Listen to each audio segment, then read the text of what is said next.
Welcome back. आज 17 फरवरी है और मार्केट आज देखो बैंक निफ्टी में हमें गैप डाउन दिखाई दे रहा है। तो आज काफी उम्मीद थी मुझे कि मार्केट में थोड़ा बहुत पॉजिटिव अगर ओपनिंग दिख जाए तो ठीक रहेगा। पर मार्केट में फिर भी देखो यहाँ पे गैप डाउन हमें दिखाई दे रहा है, तो कोई दिक्कत नहीं है। मतलब इसके लिए भी प्लानिंग वगैरह हम सब करके बैठे हैं। उससे पहले चलो थोड़ा समझ लेते हैं कि चार्ट वगैरह यहाँ पे कैसे बने हुए हैं। तो यहाँ पे देखो मैं आपको बताता हूँ। इससे पहले वाले सेशन में मैंने आपको बताया था कि यहाँ पे हमें सेल करना है, हमने सेल किया था, अच्छा प्रॉफिट बनाया था। उसके बाद देखो मार्केट में कंटिन्यूअसली इस तरीके की एक वन डायरेक्शनल सेलिंग हुई है। तो यहाँ पे अगर कोई सेल करके बैठा था तो उसको इतना प्रॉफिट अच्छा नजर आया है कि वो बहुत बड़े प्रॉफिट में आ गया और उसने इजीली कहीं पे भी अपना प्रॉफिट बुक है वो करके यहाँ से निकल चुका होगा। ठीक है। अब फिर क्या होता है ना कि मार्केट इतना गिर जाता है, तो हो सकता है कि काफी सारे ट्रेडर को लग लेता है कि 49,000 के यहाँ से तो ऊपर चला ही जाएगा। मार्केट ने उनको भी देखो अच्छे से निकाल के रखा हुआ है। इवन जो प्रीवियस लो वगैरह बना के रखा था मार्केट, उसके आसपास से देखो उसका भी लगभग लगभग ब्रेकआउट है वो दे चुका है। डरा तो दिया है, पर फिर भी इसके आसपास से सपोर्ट लेके इस तरीके का एक अच्छा रिट्रेसमेंट है वो मार्केट ने यहाँ पे करके रखा हुआ है। तो ये रिट्रेसमेंट से क्या हुआ होगा ना कि अब जैसे देखो मार्केट में बायर वगैरह परेशान होने लग जाता है कि यार नहीं यहाँ पे तो बात नहीं बन रही है, मार्केट कंटिन्यूअसली देखो नीचे जा रहा है। तो थोड़ा यहाँ पे क्या होता है कि सेलर वगैरह अपना पोजीशन बनाना स्टार्ट कर देता है, जो अपना एसएल रखता है 49,000 के साइकोलॉजिकल नंबर के ऊपर। तो मार्केट ने देखो उनको अच्छे से निकाल दिया। अब उन सबको निकालने के बाद यहीं पे ऊपर होल्ड किया है, तो मान के चलते हैं कि बायर ने काम किया होगा, एक अच्छी बाइंग हुई। उसके बाद अगर 49,000 के लेवल के ऊपर होल्ड कर रहा है तो मान के ही चलना पड़ेगा कि बाइंग यहाँ पे हुई होगी। इवन थोड़ा बहुत सेल साइड का भी पोजीशन बन सकता है, क्योंकि सबने देखा होगा कि मार्केट नीचे आया, रिट्रेसमेंट हुआ, हो सकता है वापस नीचे चला जाए, तो किसी ने सेल भी कर रखा होगा। पर हमें उस पर ज्यादा फोकस नहीं करना है। फोकस हमारा क्या है, डायरेक्ट ऊपर कोई एसएल है नहीं। आसपास के ये जो सेलर थे, वीकेंड वगैरह को देख के मार्केट इनको निकाल चुका है। अब मार्केट अगर गैप डाउन ओपन हो जाता है तो आप मुझे बताओ क्या करना चाहिए हमें। इवन यहाँ पे थोड़ा बहुत बायर हो सकता है। इवन हो सकता है कि यहाँ पे भी किसी ने थोड़ा बहुत बाई कर लिया होगा। उन सबको मार्केट हंट करने के लिए नीचे जा सकता है। कल जो गूगल मीट सेशन हुआ था वहां पे मैंने आपको और प्यार से समझाया था कि मार्केट जब आपको लगे ना कि ट्रेंडिंग है, तो फिर ट्रेंड के साथ ही हमें ट्रेड बनाने में बेनिफिट है। ठीक है। तो अभी देखो मैं यही समझ रहा हूँ, नीचे आया, रिट्रेसमेंट हुआ, वापस नीचे जा सकता है। इवन अच्छा कैंडल बनना स्टार्ट हो चुका है। अब मैं थोड़ा सा फोकस करता हूँ मार्केट पे, प्राइस एक्शन पे। आगे जैसे ही मैं काम करूंगा आपको बताऊंगा, ठीक है। हड़बड़ाहट में हमें काम नहीं करना है, हमेशा याद रखना। आपके अकॉर्डिंग मार्केट खुले न खुले, कभी भी हमें हड़बड़ाहट में काम नहीं करना है। बिल्कुल प्यार से प्राइस एक्शन को देखो, मार्केट में पूरा स्ट्रक्चर बनने दो, उसके बाद ही काम करेंगे। तो ठीक है, अभी मैं देखता हूँ, आपको बताऊंगा। मार्केट में देखो कंटिन्यूस अच्छे रिजेक्शन वाले कैंडल बन रहे हैं, देख रहे हो कितने बड़े बड़े कैंडल बन रहे हैं। तो मन तो कर रहा है कि सेल करके बैठ जाओ मार्केट में, पर क्या करें, ऐसे चलते हुए कैंडल में तो सेल नहीं किया जा सकता है।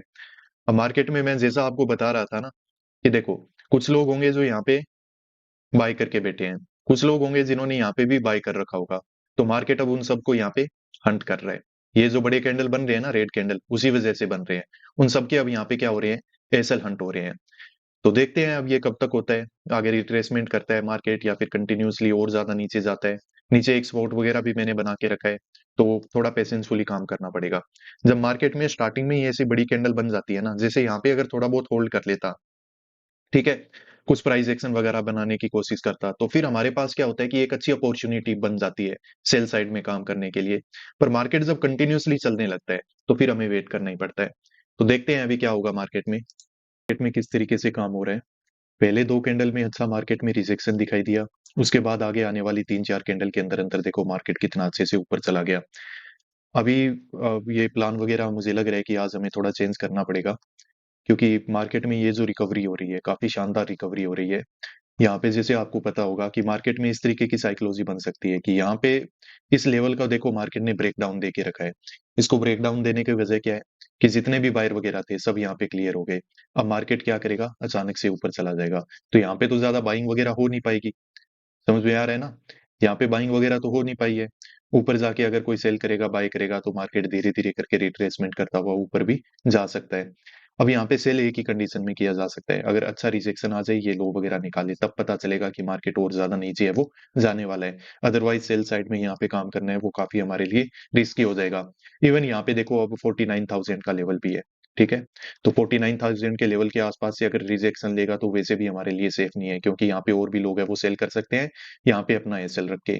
तो ये थोड़ा सा जैसा हमने प्लान बनाया था उससे हटके हमें कुछ सोचना पड़ेगा, क्योंकि मार्केट में ये जो रिकवरी हो रही है, अच्छी रिकवरी हो रही है। तो थोड़ा पेशेंसफुली काम करेंगे, देखते रहते हैं प्राइस एक्शन को। निफ्टी को अगर देखा जाए तो इसमें भी देखो मार्केट काफी अच्छी सी रिकवरी की है, देखो बहुत फास्ट रिकवरी हो रही है, क्लोजिंग प्राइस वगैरह भी आ चुका है। तो मुझे लग रहा है कि बाय करना ही ठीक रहेगा यहाँ पे हमारे लिए। ठीक है। मार्केट यहाँ से ऊपर ब्रेकआउट वगैरह दे सकता है। तो कोई नहीं, देखते हैं अभी थोड़ा, इतना जब वोलेटाइल मार्केट है तो हमें चलते हुए मार्केट में कहीं पे कुछ भी ऐसा डिसीजन नहीं लेना है जो हमारे लिए अच्छा नहीं हो। इसमें भी देखो लो वगैरह को मार्केट ने क्लियर किया, जो भी यहाँ पे बायर वगैरह बैठे हुए थे सबको यहाँ पे हंट कर दिए। अब मार्केट अचानक से क्या कर रहा है, ऊपर जा रहा है। तो जा रहा है तो जाने दो, हमें देखते हैं काम करने का मौका कब देगा। 1000 के लेवल के आसपास से इतना अच्छा प्राइस देके मार्केट क्यों उनको नीचे लेके जाएगा, तो बेटर है कि हम यहाँ पे बाय ही कर लेते हैं। तो मार्केट में देखो थोड़ा वॉलीटिलिटी तो है, और दिक्कत यहाँ पे हो सकती है, पर अब क्या करें, काम तो हमें करना पड़ेगा। और काम मुझे लग रहा है कि बाइंग साइड में ही ठीक रहेगा यहाँ पे, लेते हैं, नहीं तो हम देखते ही रह जाएंगे। ठीक है, क्योंकि मार्केट में अच्छे स्पाइक यहाँ पे देखने को मिल रहे हैं प्रीमियम में। तो मुझे उम्मीद है कि मार्केट में, वैसे हमने थोड़ा महंगा ही बाय कर लिया है, इसमें जो सही प्राइस है वो था, पर कोई दिक्कत नहीं है। थोड़ा बहुत लॉस वगैरह नजर आ सकता है, बाकी मार्केट में मुझे उम्मीद है कि एक ब्रेकआउट वगैरह शायद देखने को मिल जाएगा हमें। अभी मार्केट में हो क्या रहा है यहाँ पे, देखो मार्केट ने यहाँ पे जो, अगर कोई बाय वगैरह करके बैठा था ना, उसके एसएल यहाँ पे हंट कर ही दिए हैं। अब मार्केट में सिचुएशन ऐसा बना हुआ है कि लोग बाय भी कर रहे होंगे, सेल भी कर रहे होंगे। ठीक है। तो मार्केट हो सकता है कि यहाँ पे ब्रेकआउट वगैरह दे दे, क्योंकि हो सकता है यहाँ पे सेलर एक्टिवेट जरूर हो जाएगा। मार्केट वैसे भी गैप डाउन ओपन हुआ है, मार्केट इतने दिनों से नीचे भी जा रहा है। तो इस तरीके से ये एक साइकोलॉजिकल नंबर और क्लोजिंग प्राइस के आसपास आ गए तो मार्केट ऐसे क्या ही जाएगा। यहाँ पे भी थोड़े बहुत सेलर हो सकते हैं, हो सकता है इंट्राडे में भी यहाँ पे सेलर थोड़ा काम कर लेगा, तो मार्केट उन सबको हंट करने के लिए ऊपर ब्रेकआउट वगैरह दे सकता है। और अगर हम गलत ही हैं तो फिर कोई नहीं, हमारा एसएल लेके निकल लेंगे, कोई दिक्कत नहीं है। गलत होंगे तो फिर हमें पता है कि हम गलत क्यों हैं। तो अभी थोड़ा सा बस यही है कि पेशेंसफुली वेट करते हैं, क्या होता है मार्केट में देखना पड़ेगा। बस वही है कि थोड़ा मैंने स्पाइक वगैरह में बाय करके रखा हुआ है, तो यहाँ पे लॉस हमें बहुत ही अच्छा नजर आ रहा है अभी। तो देखते हैं, उम्मीद करते हैं कि ये लॉस वगैरह जल्द से जल्द रिकवर होके मार्केट थोड़ा प्रॉफिट वगैरह हमें दिखाना स्टार्ट कर देगा। इस दिन में तो हमें लॉस है वो बुक करना ही पड़ेगा, देखो लॉस है वो बढ़ चुका है, मार्केट में हम ट्रैप ही हो गए।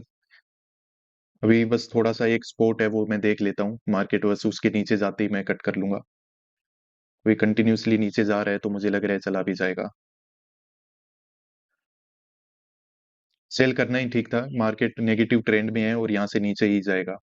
बस वही है कि मार्केट थोड़ा कंफ्यूजन यहाँ पे क्रिएट करके और ये सब काम है वो कर रहा है। बहुत ही ज्यादा वोलेटाइल मार्केट है, बहुत ही खतरनाक कैंडल बन रहे हैं, हो सकता है थोड़ा लॉस वगैरह हमें बड़ा दिख जाए यहाँ पे। पर अभी नीचे स्पॉट है तो मैं थोड़ा सा वेट करना यहाँ पे प्रेफर करूंगा। बना के रखा था ना, तो मार्केट यहाँ से रिकवरी करने की कोशिश तो कर रहा है। अगर रिकवरी कर जाएगा तो ठीक है, वापस नीचे आ गया तो काम गड़बड़ हो जाएगा, क्योंकि लॉस हमें बहुत अच्छा नजर आ रहा है। तो देखते हैं, अगर स्पोर्ट काम कर गया तो आज तो मतलब पूरा हमारा गोल्ड ही है ये। और काफी अच्छी कैंडल से रिकवरी होने की कोशिश हो रही है, तो हो भी सकता है रिकवरी, देखो उम्मीद करता हूँ कि हो जाए। अभी देखो कंटिन्यूसली हमारा जो लॉस है वो कम हो रहा है। तो ये सब देख के अच्छा ही लग रहा है, पर इससे बात नहीं बनेगी, ब्रेकआउट चाहिए हमें तो। ब्रेकआउट अगर होगा तो बात बनेगी, नहीं होगा तो नहीं बनेगी बात। तो यहाँ पे मुझे जल्दी से एग्जिट करना पड़ेगा, लॉस अचानक से हमारा बढ़ चुका है, क्योंकि मार्केट में जो मैंने स्पॉट बना के रखा था उसका ब्रेकडाउन हो चुका है। तो ये लॉस तो और ही बढ़ जाएगा, जितना जो भी है उसको बुक करना ही पड़ेगा हमें। तो अभी हम डिस्कस कर लेते हैं कि आज हमने जो ट्रेड किया है उसमें क्या गड़बड़ हो गई और हमने क्यों ये सब कुछ हो गया है। ठीक है। पोजीशन हमने कट है वो कर लिया है, और इसमें लगभग 2700 के आसपास का जो लॉस है वो हमें बुक करना पड़ा है। तो जैसे मैंने आपको बोला था कि एक स्पॉट मैंने बना के रखा था, उसके ब्रेकडाउन का मैं वेट कर रहा था, तो वहां पे स्पाइक वगैरह थोड़े मिले वोलेटाइल, तो उसी वजह से ये जो लॉस है वो थोड़ा बड़ा हो गया। और बाय भी आज हमने थोड़ा स्पाइक में किया, तो उस वजह से थोड़े हाई प्राइस पे ये बाय हो चुका था। पर ओवरऑल अगर देखा जाए ना, तो पूरे दिन में ये जो हमने ट्रेड किया है, ये वो सही ट्रेड है नहीं। ठीक है, क्योंकि इंट्यूशन पे बेस्ड ये ट्रेड हो गया हमारा। जो मैंने एनालिसिस करके रखा था मार्केट का, तो उसके अकॉर्डिंग ये ट्रेड हो नहीं पाया, है ना। तो मार्केट में बहुत बार ऐसे होता है कि हमने प्लान बना के कुछ और रखा होता है, पर इंट्यूशन बेस्ड होके हम सब चीज़ों को भुला के कुछ और मार्केट में काम कर लेते हैं। तो ये भी क्या है कि ओवरऑल हमारे जो लॉस की एक बड़ी वजह जो मार्केट में बनती है, वो ये भी होती है। कुछ ट्रेड तो देखो ऐसे होते हैं जो हमारे सेटअप वाइज़ गलत हो जाते हैं। पर कुछ ट्रेड ऐसे होते हैं कि जिनको हम खुद सेटअप को क्या करते हैं कि नजरअंदाज करके और अपने मन से काम करते हैं, और मन से जब काम करोगे तो मार्केट में इस तरीके का काम है वो आपको देखने को मिल सकता है। तो यहाँ पे मैंने आपको मार्केट आज जब ओपन हुआ था तो मैंने आपको समझाया था कि मार्केट अगर गैप डाउन ओपन हो जाएगा तो हम यहाँ पे क्या करने वाले हैं, सेल करेंगे। क्योंकि इसका मतलब यही है कि मार्केट में यहाँ पे बैठा हुआ बायर, यहाँ पे बैठा हुआ बायर, ये ट्रैप हो चुका है, मार्केट इनको हंट करेगा। तो मार्केट ने देखो 2 कैंडल बनाए भी हैं और ये लो वगैरह निकाल दिया। तो यहाँ पे हो सकता है कि मार्केट ने अचानक से जो भी बायर वगैरह बैठे थे उन सबको निकाल दिया होगा। पर उसके बाद देखो मार्केट ने वापस से क्या किए हैं, अच्छे ग्रीन कैंडल बना के और 49,000 के लेवल के आसपास आके इस तरीके से होल्ड कर रहा था। तो अब जो मार्केट में जो इंस्टीट्यूशंस होते हैं, जिनको हम ऑपरेटर बोलते हैं, ये सब उन्हीं के ट्रैप होते हैं और इसमें देखो हम ट्रैप हो जाते हैं। क्योंकि अब आपको पता है कि मार्केट अगर कंटिन्यूअसली नीचे जाएगा, तो बायर काम नहीं करेगा ना, बायर अपनी पोजीशन से यहाँ पे एग्जिट ले लेगा, वो कोशिश ही नहीं करेगा, सिर्फ सेलर काम करेगा, ठीक है? तो उसी वजह से क्या हुआ कि यहाँ पे मार्केट में एक ट्रैप बनाया गया। ट्रैप को समझने की कोशिश करो, ट्रैप किस तरीके से बना कि यहाँ पे देखो ब्रेकआउट होने वाला है। तो यहाँ पे बायर भी काम कर लेता है और सेलर है वो बहुत कम ही काम करेगा, क्योंकि उसको दिख रहा है कि इतनी जल्दी-जल्दी मार्केट है वो ऊपर जा रहा है। सेलर काम करे ना करे, पर आप मुझे बताओ, जब आपको लग रहा है कि यहाँ पे ब्रेकआउट हो जाएगा, इवन मैंने तो देखो काम किया है तो बाकी लोग भी कर ही लेते होंगे। तो यहाँ पे क्या कर लेते हैं हम लोग, बाय। बस उसी चीज का फायदा उठा के मार्केट थोड़ी देर साइडवेज रख के और जिस डायरेक्शन में मार्केट को जाना होता है मार्केट में चला जाता है। ये लिक्विडिटी बनाने के लिए किया जाता है। ऑपरेटर के पास जो बहुत बड़ा एक पोजीशन होता है, तो उसको उसको सेल भी तो करना है ना। यहाँ पे मतलब वो सेल ही करेगा, सेल करेगा तो उसको बायर की पार्टी चाहिए ताकि उसको एक अच्छा प्राइस मिले। तो वो बायर की पार्टी यहाँ पे ट्रैप हो जाती है और सेलर मार्केट को अपने जिस डायरेक्शन में लेके जाना होता है वहां पे मार्केट लेके चला जाता है। स्टार्टिंग में मैंने आपको बताया था कि मार्केट अगर गैप डाउन ओपन हो रहा है तो आज के दिन में कुछ नहीं है, हम यही मानेंगे कि मार्केट में सेलिंग हुआ, रिट्रेसमेंट हुआ, अगेन मार्केट में क्या हो जाएगा, सेलिंग हो जाएगा। तो आज के इस मार्केट में सबसे बेस्ट जगह कौन सी थी काम करने के लिए अकॉर्डिंग टू मी? देखो ये वाला जो जोन था ना, ये काम करने लायक था ही नहीं। ना तो यहाँ पे बाइंग साइड में काम करो और ना ही यहाँ पे सेल साइड में काम करो। क्योंकि मार्केट में मान लो कि आपने सेल साइड में काम किया है, यहाँ कहीं पे काम कर लिया, बाय मिस्टेक मार्केट में छोटा मोटा अगर यहाँ पे एक ब्रेकआउट हो जाएगा तो आपको पोजीशन से एग्जिट लेना पड़ेगा। समझ में आया? और अगर बाइंग साइड में भी यहाँ पे काम कर लोगे तो आपको पता है कि एक तो आप ट्रेंड के अगेंस्ट काम कर रहे हो, एक आपका जो सेटअप था उसके अगेंस्ट आप काम कर रहे हो। तो उस कंडीशन में क्या होगा कि इस तरीके की ये जो कैंडल बनेगी तो वहां पे ऑब्वियसली आपको कहीं ना कहीं पे तो एग्जिट करना ही पड़ेगा, बाइंग में तो आप पूरे ही गलत हो। तो यहाँ पे अगर हमें सेल करना था तो सेल कहाँ पे करना चाहिए था, ये जो कैंडल यहाँ पे बन रही है ना, जैसे ये मार्केट ने एक हमारा जो सपोर्ट था उसको निकाल दिया, साइकोलॉजिकल नंबर से थोड़ा डिस्टेंस भी यहाँ पे हो चुका है, और फिर ये जो छोटे छोटे इस तरीके के ग्रीन कैंडल बना के मार्केट जो ऊपर जाने की कोशिश कर रहा है, और यहाँ पे जब फर्स्ट कैंडल आपको रिजेक्शन वाला दिखे ना, जैसे कि ये वाला कैंडल था, यहाँ कहीं पे हमें सेल करना चाहिए था, इस कैंडल में कहीं पे। यहाँ पे अगर सेल कर लेते तो मार्केट में देखो एक अच्छा टारगेट है वो हम हमारे नेक्स्ट स्पोर्ट तक यहाँ तक कैप्चर कर सकते थे। मार्केट जब यहाँ पे आके इस तरीके से होल्ड कर रहा था तो हमें 70-80 पॉइंट, इवन 100 रुपए का जो प्रीमियम में स्पाइक है वो डेफिनेटली देखने को मिल जाता और हमारा प्रॉफिट है वो यहाँ पे बुक हो जाता। पर कोई नहीं, देखो अब क्या कर सकते हैं, कभी कभार मतलब ट्रेडिंग में ये चीजें हो जाती है। अपने इमोशंस है उन पे कंट्रोल रखना ही एक अच्छे ट्रेडर का पहचान है। तो ये चीजें बाय एक्सपीरियंस काम करते करते धीरे धीरे सीखनी पड़ती है, और जितना जल्दी सीख जाएंगे उतने ही कम लॉस हमें मिलेंगे और मार्केट में हमारी जो ग्रोथ है वो इतनी ही जल्दी जल्दी होना स्टार्ट हो जाएगी। तो मार्केट सेलिंग में क्यों जा रहा है वो मैं आपको बता ही चुका हूँ, कल गूगल मीट में भी मैंने आपको समझा ही दिया था ये बात। और आज के मार्केट में मैंने कहाँ पे मिस्टेक की है, इंट्यूशन बेस्ड मैंने ट्रेडिंग किया है, सेटअप को मैंने इग्नोर किया है, उसी वजह से आज मुझे अच्छा खासा जो लॉस है वो यहाँ पे बुक करना पड़ा है। तो कोई नहीं, अब मार्केट आगे देखते हैं क्या करता है क्या नहीं करता है। एक और साइकोलॉजिकल नंबर है जिसके आसपास आके यहाँ पे थोड़ा बहुत रिट्रेसमेंट वगैरह देने की कोशिश कर रहा है। तो अभी देखते रहो मार्केट में, पेशेंसफुली काम करो। आपका दिन कैसा था, आपका ट्रेड कैसा था, मुझे कमेंट करके जरूर बताना। मिलते हैं नेक्स्ट वीडियोस में। Peace out.